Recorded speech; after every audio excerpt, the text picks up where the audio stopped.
সত্য মিথ্যা পার্থক্য করার মানদণ্ড, কোনটা সত্য কোনটা মিথ্যা, এটা কোরআন দিয়ে ডিফারেন্সিয়েট করা যায়। কোরআন হচ্ছে Furqan, to differentiate between right and wrong. شهر رمضان الذي أنزل فيه القرآن هدى للناس وبينات من الهدى والفرقان. আল্লাহ বলেন রমাদান এমন একটা মাস যে মাসে কোরআন নাজিল করা হয়েছে। আর এই কোরআন হচ্ছে বিশ্ব মানবের জন্য পথ নির্দেশিকা, হেদায়েতের সুস্পষ্ট বর্ণনা এবং সত্য মিথ্যা পৃথক করার আসমানি মানদণ্ড রূপে জামিনে আমাদের জন্য কোরআন নাজিল করেছে কে? আওয়াজ করে বলেন তো, আল্লাহর নাজিল করা এই কোরআনে কোনো ভুল আছে? সবাই বলেন নাই। সবাই বললে এতটুকু আওয়াজ হয় আমি বিশ্বাস করি না। গলা ছেড়ে দিয়ে বলেন, আল্লাহর নাজিল করা এই সর্বশেষ আসমানি কিতাব আল কোরআনে কোনো ভুল আছে? সন্দেহ আছে? সংশয় আছে? বিয়ন্ডলেস, বাউন্ডলেস, বটমলেস এমন কিতাব যেটা পড়ে গবেষণা করে এর তথ্য উপাত্ত ইনফরমেশন লেসন নিয়ে শেষ করা যায় না। সুবহানাল্লাহ। আল্লাহ বলেন এই কোরআনকে আমি রমাদানে নাজিল করেছে, যেটা বিশ্ব মানবের জন্য পথ নির্দেশিকা। এতে আছে হেদায়েতের সুস্পষ্ট বর্ণনা আর সত্য মিথ্যা পার্থক্য করার মানদণ্ড, কোনটা সত্য কোনটা মিথ্যা, এটা কোরআন দিয়ে ডিফারেন্সিয়েট করা যায়। কোরআন হচ্ছে ফুরকান, to differentiate between right and wrong. কোনটা সত্য কোনটা মিথ্যা, কোনটা ভুল কোনটা নির্ভুল, এটা কোরআন দিয়ে যাচাই করা যায়। চিল্লায় বলেন ঠিক কিনা? এজন্য এই কোরআন দিয়ে আমাদের জীবন সাজাতে হবে। কোরআন দিয়ে জীবন না সাজালে জীবন আলোকিত হয় না। কোরআন দিয়ে পরিবার না সাজালে পরিবার আলোকিত হয় না। কোরআন দিয়ে সমাজ না সাজালে সমাজটা শান্তিময় হয় না। শুধু দুর্নীতি দমন কমিশন দিয়ে দুর্নীতি বন্ধ করা যায় না। কোরআনের আইন বাস্তবায়ন করা ছাড়া এই সমাজ থেকে দুর্নীতি বন্ধ করা যাবে না। চিল্লায় বলো ঠিক কিনা?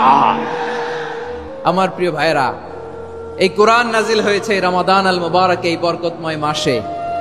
তাই আমাদের উচিত এই মাসে আসন্ন যে রমাদান আল মুবারক, এই রমাদানে কোরআনের সাথে নিজেদের সম্পর্ককে বাড়ানো। আমার প্রিয় চাঁপাইনবাবগঞ্জের ভাইয়েরা, আমরা কি আসন্ন রমাদানে কোরআনের সাথে আমাদের অ্যাটাচমেন্ট সম্পর্ক বাড়াতে চাই? চান সবাই? আপনি কি জানেন কোরআন নিয়ে কোন ফেরেশতা পৃথিবীতে এসেছিল? জানেন? ফেরেশতার নাম কি বলেন তো? জিবরিল আলাইহিস সালাম। একটু খেয়াল করে শুনেন, কান দুটো খরগোশের কানের মতো খাড়া করে আমার দিকে তাকান। সাইয়েদনা জিবরিল কোরআন নিয়ে এসেছেন, ফলে উনি হয়েছেন শ্রেষ্ঠ ফেরেশতা। বিশ্ব নবীর উপর কোরআন নাজিল হয়েছে, তাই তিনি হয়েছেন শ্রেষ্ঠ নবী। রমাদানে কোরআন নাজিল হয়েছে, তাই রমাদান হয়েছে শ্রেষ্ঠ মাস। কদরের রাতে কোরআন নাজিল হয়েছে, তাই কদর হয়েছে শ্রেষ্ঠ রাত। আমরাও যদি কোরআনের সাথে সম্পর্ক বাড়াই, আমাদের মর্যাদাও এরকম, আমাদেরকেও শ্রেষ্ঠ মানুষ বানায় দিবে কে? এজন্য কোরআনের সাথে সম্পর্ক বাড়াইতে রাজি আছেন তো? যারাই কোরআনের সাথে সম্পর্ক বাড়ায় এদের মর্যাদা বাড়ায় দেয় কে? দেখবেন আমাদের হাফেজে কোরআন, তারা ইন্টারন্যাশনাল কোরআন কম্পিটিশনে যে গোটা বিশ্বকে পেছনে ফেলে প্রথম পুরস্কার নিয়ে আসে। এত ছোট ছোট বাচ্চা, ও সমাজ বোঝে না, রাজনীতি বোঝে না, টাকা পয়সা বোঝে না, কিচ্ছু বোঝে না, কিন্তু গোটা বিশ্বে ওকে সম্মানের চেয়ারে আসীন করেছে কে? এই কোরআনের সাথে লাগলে আল্লাহ তাআলা সম্মান বাড়িয়ে দেয়। আমার প্রিয় ভাইয়েরা, আসুন আমরা আলোচনার শুরুতেই শপথ নেই যে আসন্ন রমাদানে আমরা কোরআনের সাথে নিজেদের সম্পর্ককে মজবুত করব ইনশাআল্লাহ। সবাই বলুন ইনশাআল্লাহ। শাবান মাস আসলে, রজব মাস আসলে সাহাবারা কি করতেন আসুন আমরা দেখি, কিভাবে তারা রমাদানকে ওয়েলকাম জানাতেন।